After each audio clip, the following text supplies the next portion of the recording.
one of our all-time favourite dishes, oxtail. This one's a whole oxtail from our Angus herd, really high in calcium, really high in collagen. We're using our own bone broth for it. We'll finish this with a little bit of polenta, so low carb, really easy to digest. And then this beautiful Cavolo Nero.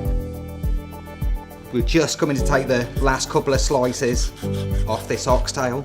Then the oxtail we're looking to turn into a delicious casserole. When it comes to that simplicity of eating straight off the bone, it doesn't really get any better. So this is just making the most of the produce we've got on the farm, some homemade stock, a little bit of thyme from outside in the market garden. Then we've got this star anise. I won't put all of that in, it'll just be one of these. Star anise and beef go amazing together. And whether I was doing a casserole this big or a casserole this big, it'd still just be one of those and it'd do exactly what it needed to. We've got some nice high temperature cooking oil. Season up the meat, but this now is all about adding colour. So we're going to use pepper. We get this in now as to not burn the pepper, and then that'll release its flavour during the cooking process. Then in here we've got some dark stock.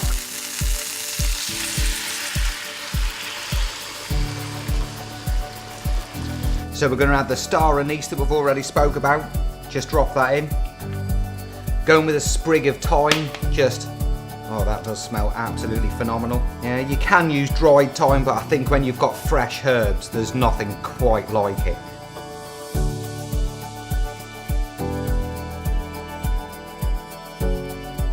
So yeah, these real fundamentals of cooking that are going to allow you to cook like this at home any time of year, a fantastic thing to do. So let's drop this in the oven for 5 hours and then we'll enjoy it in a little while with some polenta and salsa. So after the 5-hour cook, we've got all these connective tissues, the little kind of meat fibres I was pointing out earlier with these tendons. It needs that amount of time to break down. We're going to turn to our polenta. So I tend to find using a whisk is easier, it's less likely to clump. You just need to simmer this out nicely. Foaming butter, some greens. You can hear that crackle in the pan because the pan's at a nice temperature.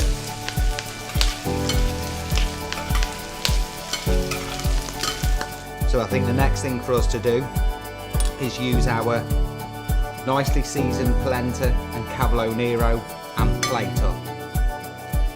So there we are in summary. We have our beautiful 5-hour braised oxtail, finished with the polenta and the Cavolo Nero. So really managed to kind of tie the whole farm onto the plate. Serve this with a little bit of delicious red wine. So there we are. Happy cooking, and hopefully we'll see you in the future to do something like this with us.